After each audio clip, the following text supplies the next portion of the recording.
Hello, everybody. Um, how many of you understand English perfectly? Okay, that's good. That's a start. So my name is Luca Turin. I am mostly a scientist, and the rest of the time I write about perfume. And yesterday, for the first time, I saw the Chinese edition of the guide, which I had never seen before. And I have not seen the book or the royalties, by the way. So it's like when I said to my wife Tanya Sanchez, a lot of people seem to have read the book in this country. She said, "Where's the money?" But anyway, let's leave that for a minute. So let me tell you my story. Why did I start writing about perfume? So I started collecting perfumes in the 1980s because I had a friend who was who liked antiques. She lived in Belgium, and she went to local markets to buy old furniture. And in those days, no one cared about perfume. So you could buy incredible, wonderful things like an unopened bottle of ancient perfume, for like $5 or $3 or something. Now it would be like 3,000. Okay, and so she collected them. She bought them for me, and she brought them where I lived in the south of France. And pretty soon I had an impressive collection, And at that point, I discovered that I had something wrong with my head, which made it easy for me to talk about perfume. Okay? But the important thing to understand is when you talk or write about perfume, you're not describing the perfume. You're describing what the perfume does to you, which is a very different thing. Okay? Because people always think that perfume is a smell. It's not. It's a message in a bottle.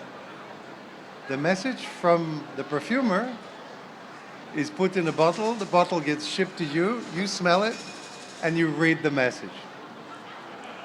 And so I'm very good at reading the message, but I'm not sure it's the right message because art is a very complicated thing. You can hear a piece of music and have an opinion about it, and then you read what the composer was trying to do, and it's completely different. So, for example, there's a famous painting by Edward Hopper of a woman standing in front of a house with a forest behind, and it's a beautiful painting, and it has a real atmosphere because of the forest and everything.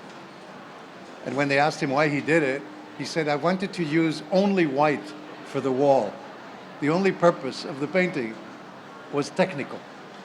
So almost all art is based on a mysterious ingredient, which is beauty, and a series of misunderstandings. Okay? So the idea that you can understand a piece of art is, in my opinion, a bit of a fantasy, because actually you don't even know really why something is poetic. You see, if I said to you something in plain language, and then I said to you in poetry, it's the same thing I'm saying, but the poetry does something to you, and the plain language does not. So what is this mysterious poetic difference?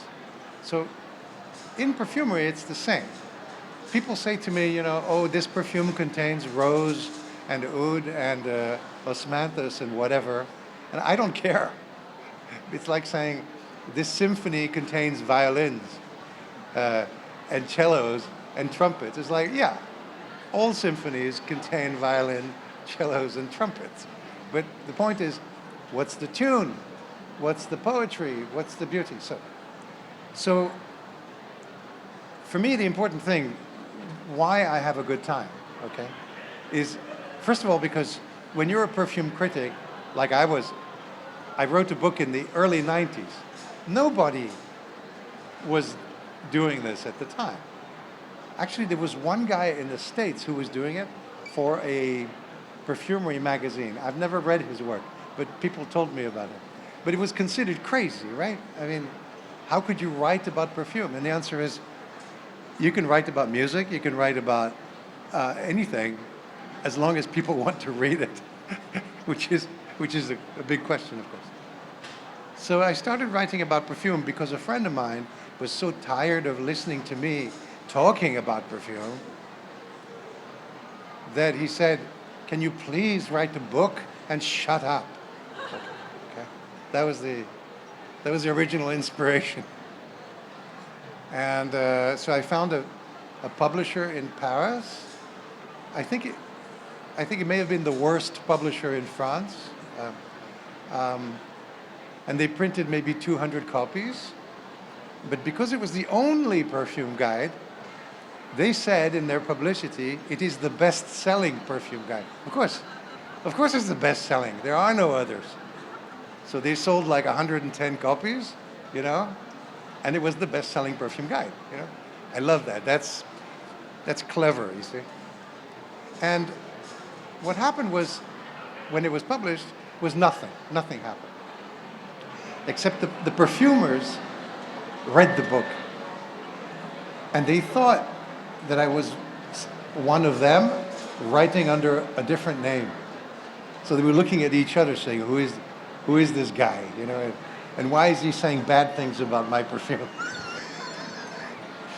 So after a couple of years, they invited me to, this was in Paris in 94, I think. They invited me to a big meeting.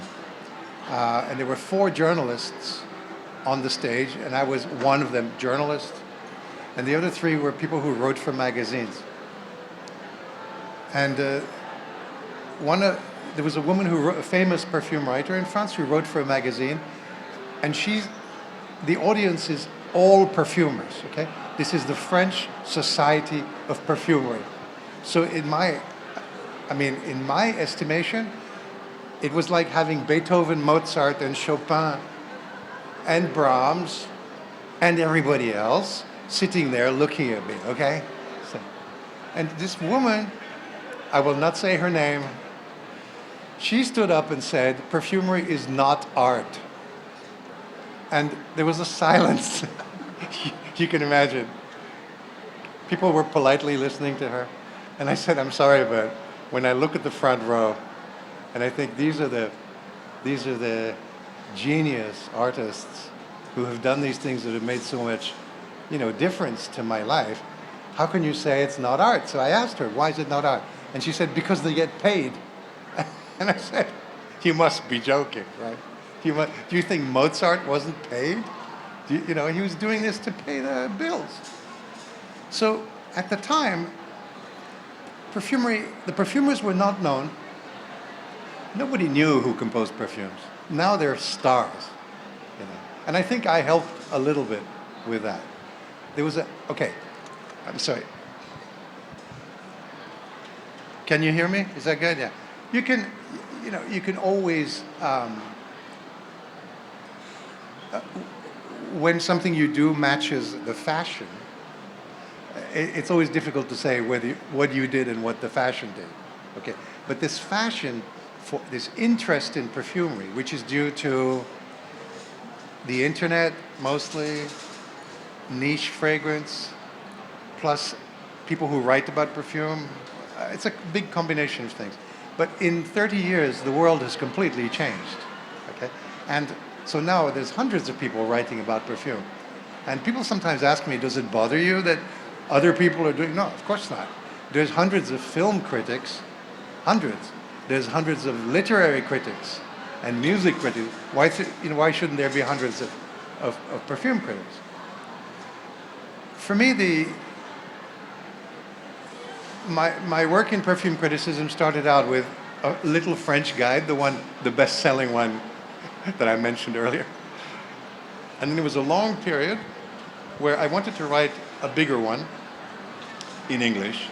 but I couldn't because by that time it would have 2,000 fragrances, which is an enormous amount of work. And then I met the right person, Tania Sanchez, that we wrote the book together. We also got married, and that helped. We worked very hard together. And then we wrote a really big perfume guide. And then after that, things happened in the world of perfumery which I didn't feel comfortable with. Reformulation, okay? So all the great fragrances from the past, the ones that had made a difference to me, were either discontinued or completely redone. And naturally, because the world of perfumery is a world of propaganda, they would say, "Oh no, we haven't changed it." Yeah, I actually heard this. A woman in her 60s goes up to the counter and she asks for I think it was a Givenchy fragrance, Givenchy 3. It's a fantastic green sheep, lovely thing. And she smells it and she says, "It's not the same." And the woman says to her, "Oh no, it is the same." And I was standing there and I said, "No, it's not, okay? You are lying because your company forces you to lie, but it is a lie. The Givenchy 3 was quite different." And this woman, she trusts her nose and she's right, you know? So after about, in the 2000s, basically 90% of all the great classics were damaged. Some of them completely, some better. Guerlain, for example, did a pretty good job of cleaning up. And to be honest, some of the cleaning up was actually somewhat better than the original in some ways, because there was a common base to many fragrances of the 60s and 70s, which was a little bit boring. And if you remove it, you see the structure better. So sometimes it works, sometimes it doesn't. But basically, we felt that the industry had destroyed its own past, and that the niche thing looked interesting and promising, but we didn't feel like writing about perfume anymore because of that situation. And then 10 years later, the world had changed completely. All the niche and artisan perfumery came up, and we wrote a second guide. Now, the whole niche thing has been interesting for the first 3 years and extremely boring after that.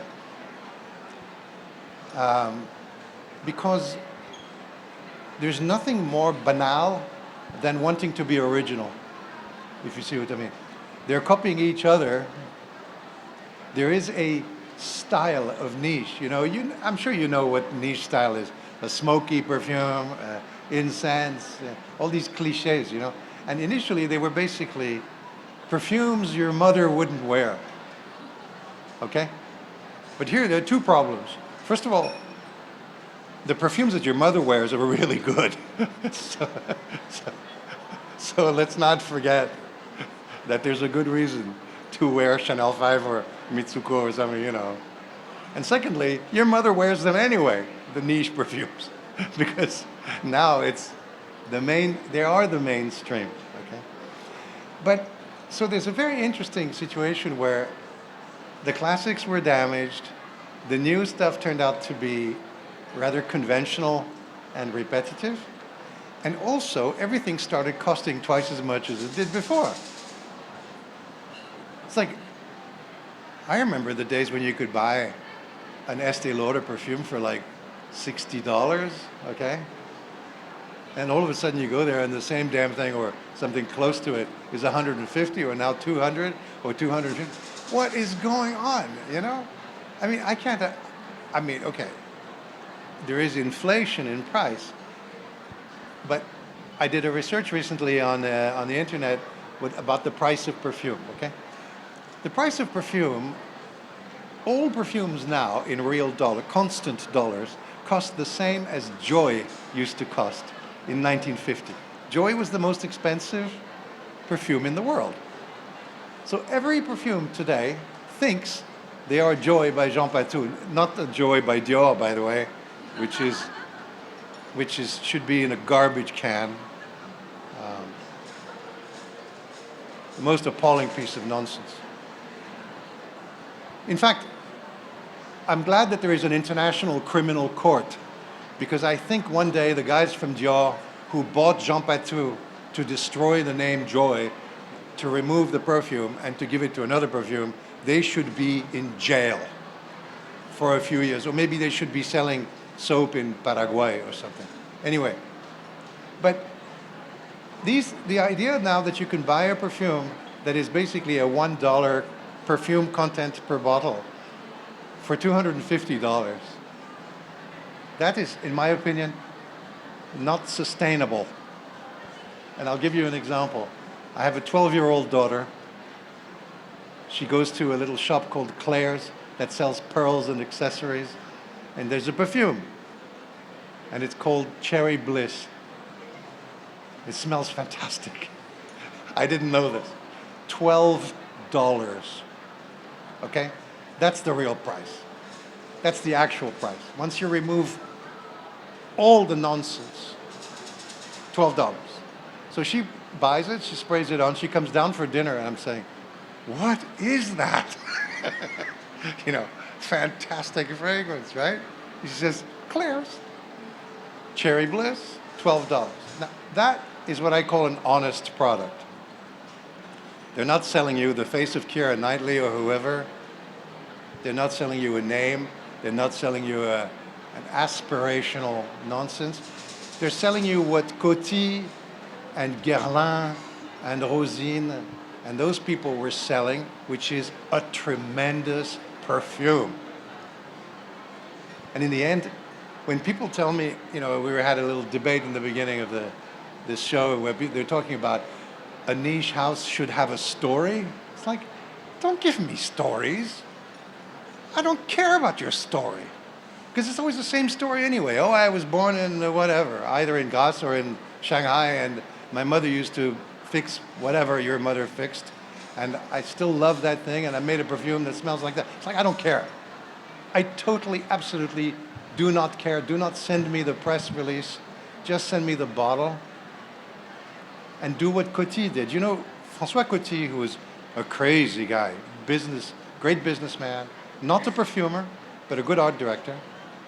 He once said, I can't remember the exact phrasing, but it was, if you make a high quality product, you put it in a nice looking bottle, and you sell it for a reasonable price, you will make a business that nobody's ever seen a business that big, okay? And that's how he did it. In the end of his life, he went crazy. He was a complete fascist. He bought essentially pro-Nazi newspapers, whatever.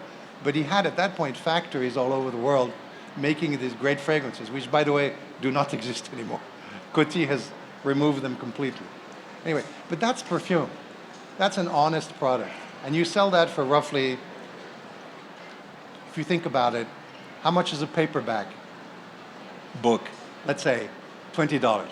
Okay? Let's say 2 of those, maybe, okay? $50. That's the price of a perfume. Anything above that, you're lying, okay? So the way I see it now, what's really interesting to me is not niche and not mainstream perfumery mostly, but it's artisan perfumery.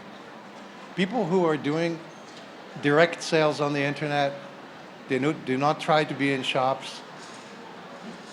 The amount of money they put in the formula is somewhere between 50 and 100 times, you know, or even more, what people put in mainstream fragrance. You can smell them here. There's a half a dozen brands here where the people, by the way, I'm beginning to wonder whether anybody in China is over the age of 30, because everybody's so young here. All these entrepreneurs. Yeah, there's a man over there, but you're not Chinese. Okay. So these people are so passionate, and they make these perfumes that make you completely surprise you, you know? And, you know, novelty is not everything, but it's important. If you're an artist, If you're an artist, you have to know the history, but you have to say something different also, you know? I mean, you don't absolutely have to, but it's an important part of creation is the surprise, okay? I have been surprised yesterday. I was smelling things.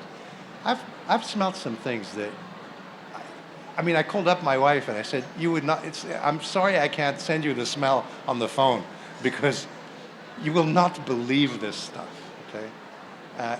And this is what, for me, this is I'm in heaven when that happens, okay? I completely forget myself. I think, okay, this is it, I can die now. And it would be a good moment, you know. There's nothing wrong with that. Because in the end, what matters is people who have a special talent, which I don't have. I couldn't compose a perfume even to save my life, okay? But I know a good perfume when I smell it. Some people are born, and I believe it really is almost genetic, with a talent for putting smells together. This is the way some people can be really good cooks, some people are really good perfumers.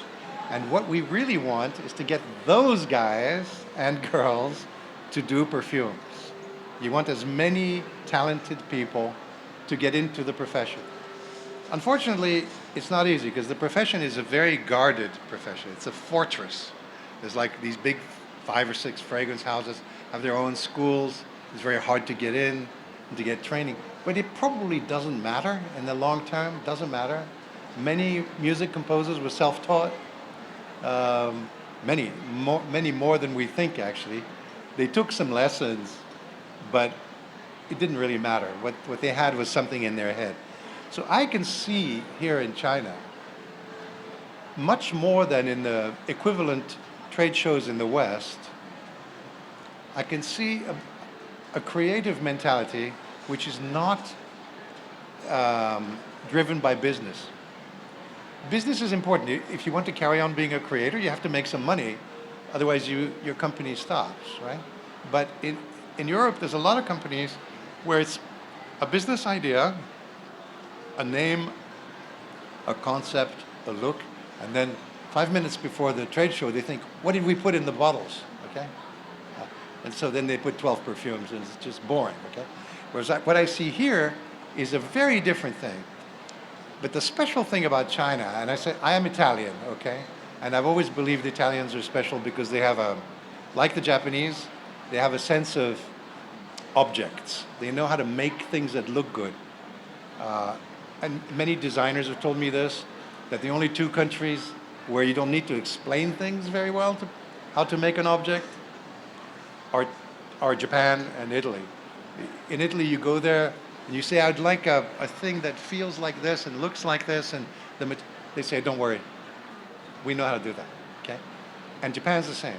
And now I see China's going to be the same. Because there are kids here who in their 20s who have put together a name, a look, a bottle, a fragrance that is a perfect top-down design. And that shows, in my opinion, that is the indication of both energy and culture. That if you don't even know, a French writer once said, culture is what's left when you forgot everything. Okay. Culture is not a series of facts. It's a way of thinking, okay? And I can see the Chinese perfumers are thinking in a very, very consistent and beautiful and poetic way. And so I think this is a revelation for me. I'm waiting for some of these firms to really make it big if they manage to survive artistically and not be co-opted by the big machinery.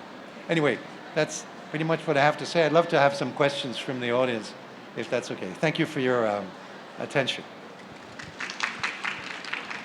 请问一下，在座的观众有没有一些问题是想问到我们卢卡的？有吗？ Do you want a microphone?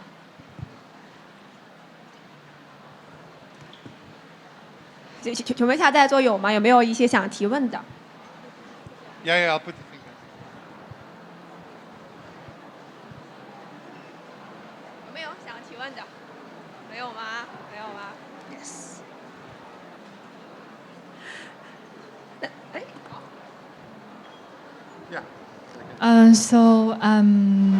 You consider yourself as a perfume critic. So I'm wondering if such a profession exists in China because many people write about perfume, but they're more like influencers. They are paid by the brands by writing positive reviews of the perfumes. So do you think it's mandatory to be independent to be as a perfume critic, like not get any commercial returns from your reviews? Yes, absolutely. Yeah, if somebody pays to write, you're not an influencer, you're an influenced. You're okay. It's not quite the same. That's well said. Thank you. I mean, yeah, restaurant critics have to even wear false mustaches and and glasses and hats to go to the restaurant so nobody knows who they are. By the time you're actually paid by the companies, you're just an advertising man. That's all, or a woman.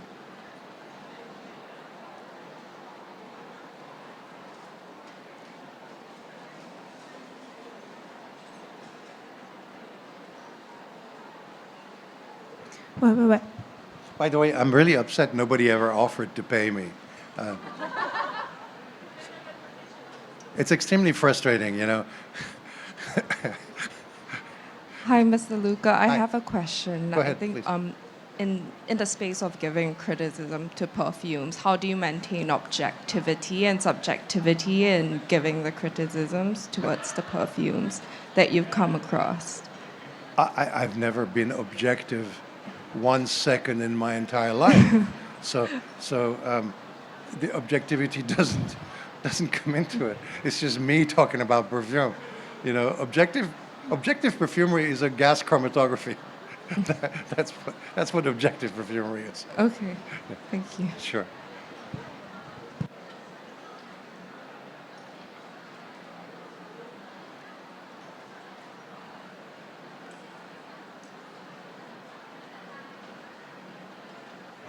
Hi, I'm wondering if you are getting any kind of pressure from the industry? No. No, I get no, never. No, they completely ignore me and they hope I will go away and disappear. No, I don't. They've never tried to influence. I think they gave up long ago. I mean, I remember once getting perfumes from a brand. It was quite funny actually because I was brought up in France, and I know there's some French people here, but I can see one at the back.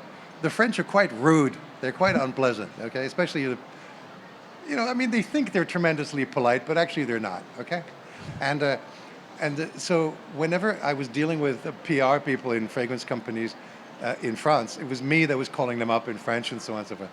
And there was this woman who said to me, "Do we have an arrangement?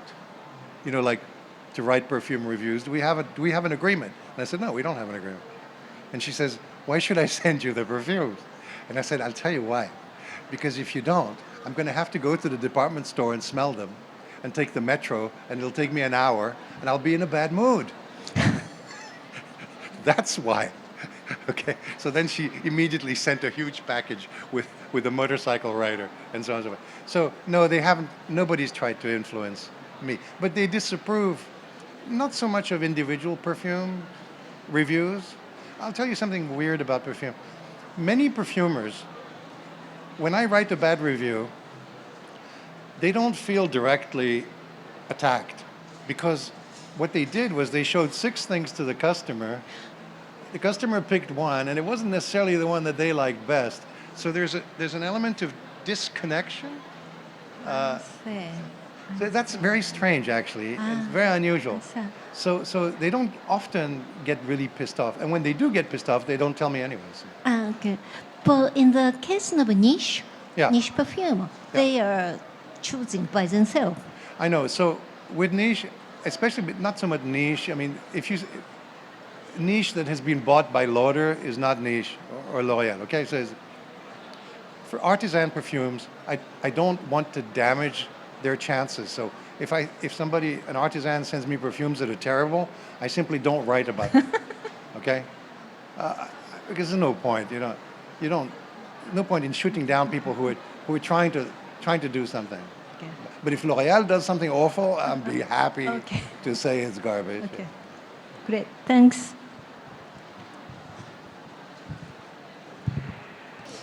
Can I speak Chinese? Yeah. Okay. 刚才您有说，就是一瓶香水，它不仅仅是一个带着香气的一个瓶子，更多是传达了一个 message， 一个信息。那您是如何通过不同香水的味道去，就是去了解到它里面的信息传达的是什么呢？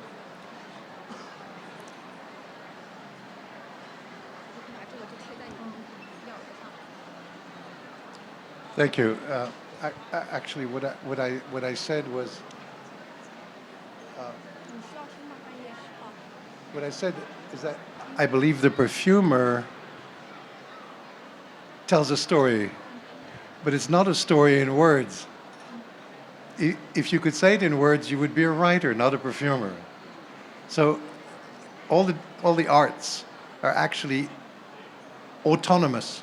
You know, Stravinsky, the Russian composer of the early 20th century, said, music is incapable of expressing anything. And, okay, he was being provocative, okay? But the fact is, there's a truth in that. What he meant was, whatever music expresses is in music. It's not translating words into music. It's music. And then you may have some fun translating music back into words.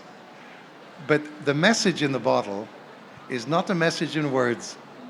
It's a message from another world, the world of smell. Okay? So that, you know, if you look at Beethoven's Sixth Symphony, the Pastoral Symphony, the first movement says, awakening of pleasant feelings when arriving in the countryside. Okay. That's Beethoven's problem. Okay, it's not my problem. I just listen to the music, and it's wonderful, and I don't care if it's the countryside.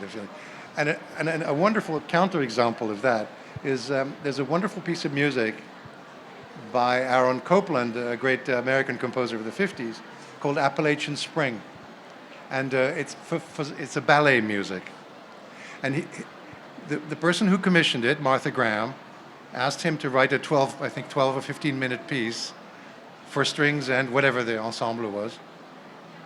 And she said, write me a piece, and it has to be rhythmic, you know, whatever. So Copland goes away and writes the piece. And then I think a week before the performance, Martha Graham tells him, it's going to be called Appalachian Spring. He had no idea, okay? So the spring in the Appalachian Mountains of the US. And so this piece of music suddenly got a name, a message from the title. But the message wasn't in there. He didn't care. And everybody was writing to him afterwards saying, oh, it's so much like spring in the Appalachians, your piece of music. But it's complete nonsense, of course.